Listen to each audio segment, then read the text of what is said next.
Yates brings home the pitch. And a ground ball through the left side, into left field for a base hit. Frelick trots home, and Jackson Chourio has walked off the Dodgers here this afternoon in Milwaukee.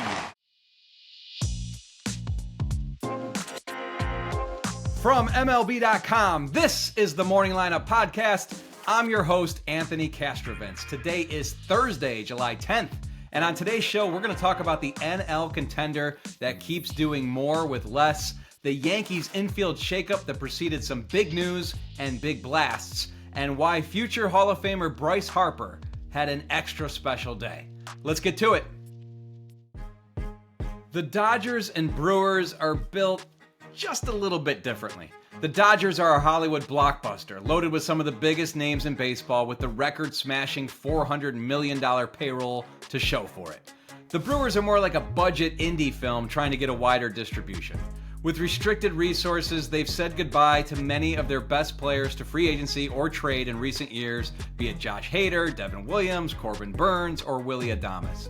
And yet, much like the Dodgers, the Brewers have been October regulars, reaching the postseason in 6 of the last 7 years.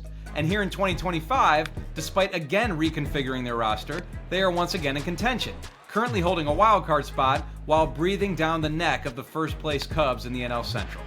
The Brewers proved once again this week that once you get between the lines, the finances go by the wayside. They beat the Dodgers in the first 2 games of a 3-game set by beating up on all-star pitcher Yoshinobu Yamamoto on Monday and then getting a masterful performance from The Miz, their fireballing sensation Jacob Mizorowski, on Tuesday. 1-2 to Outman. Got a dozen! 4 straight strikeouts now for Mizorowski. The little engine that could kept chugging Wednesday afternoon at American Family Field. Though they managed just 1 run off Tyler Glasnow in his return from the IL, the Brewers were within striking distance in the bottom of the 9th with a 2-1 deficit. That's when the recently acquired Andrew Vaughn, who was called up to Milwaukee on Monday and drove in runs in each of the first 2 games of the series, came through again. Vaughn breaks his back, that's going to get down. Here comes Collins, he will score. Andrew Vaughn delivers in the clutch. We're tied at 2. The game went to extras, tied at 2. In the top of the 10th, closer Trevor McGill struck out Freddie Freeman, Andy Pages, and Tommy Edman in succession to strand the automatic runner. Not a bad inning, and not a bad day for McGill, who after the game found out he's replacing teammate Freddie Peralta, who is scheduled to pitch on Sunday, on the NL All-Star roster. Then, in the bottom of the 10th, William Contreras pushed the auto runner to third with a flyout, and the Brewers' star in the making, Jackson Chourio, came up against a drawn-in infield. Here's Chourio now, looking for his first big league walk-off. Chourio, base hit, ball game! Freeland scores, and the Brewers win! They sweep the Dodgers! The Brewers' walk-off 3-2 win was their 4th straight, pulling them within a game and a half of the Cubs. Interestingly, Milwaukee only has 3 fewer wins than those mighty Dodgers, who are looking a little wobbly near the break with 6 straight losses. The Yankees will keep playing jazz, but they won't have a DJ. Prior to their game against the Mariners on Wednesday night, the Yanks designated 2-time batting champ DJ LeMahieu for assignment. LeMahieu has been limited by injuries in recent years, and his bat has sagged. This move presumably ends his 7-year tenure with the Yanks, who are still on the hook to pay him $22 million through next season. The LeMahieu move came a day after the Yankees announced that Jazz Chisholm Jr. would shift from third base to LeMahieu's spot at second. And right on cue, the All-Star Chisholm had himself a night in the Bronx, driving in a run on a groundout in the first before taking flight in the third. High drive, center field.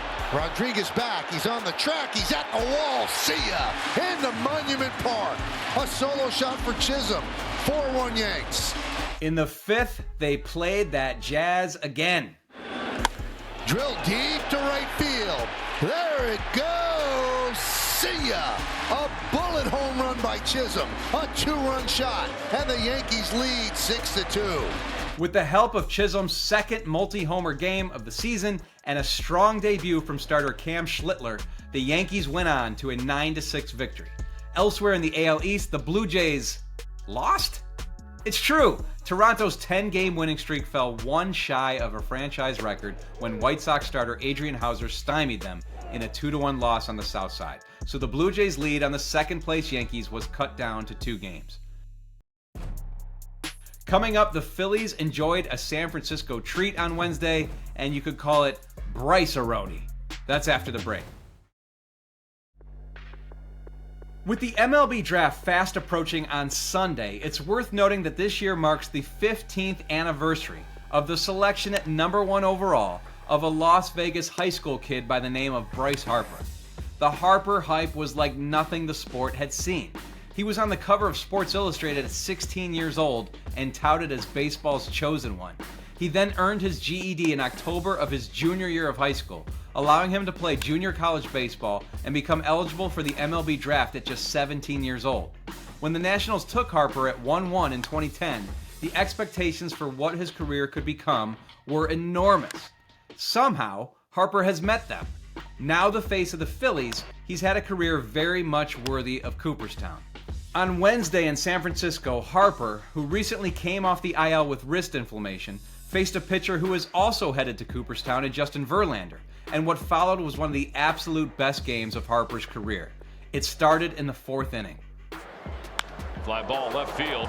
Going back on it is Ramos. It's over his head, and it's out of the ballpark. It's gone. An opposite field home run for Harper.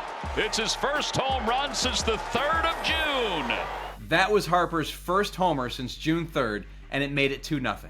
Later, Harper doubled off Verlander in the 6th, and in the Phillies' 7-run 8th inning, he added 2 more doubles off the Giants' bullpen. 3-2 to Harper. That one's scalded out to left center field. It's going to be another extra base hit. It's off the National Car Rental side. 3 doubles in today's game for Bryce Harper. That marked the first time in Harper's illustrious career that he had 4 extra base hits in a game. The Phillies rolled to a 13-0 win. Elsewhere in MLB, we're starting to see what the fuss is all about with Royals rookie Jack Caglione. Oh, there it is. Good timing. My goodness. Way out of here. Wow! A 3-wall home run to straightaway center field, 466 feet. Cags' 4th inning blast in the Royals' 4-3 win over the Pirates at Kauffman Stadium went 466 feet. That was just 3 feet shy of the longest home run hit in MLB this season by Aaron Judge. Guardians superstar Jose Ramirez, who was voted to start for the AL at third base in the All-Star game, decided to pull out of the Midsummer Classic to rest and recuperate for the second half.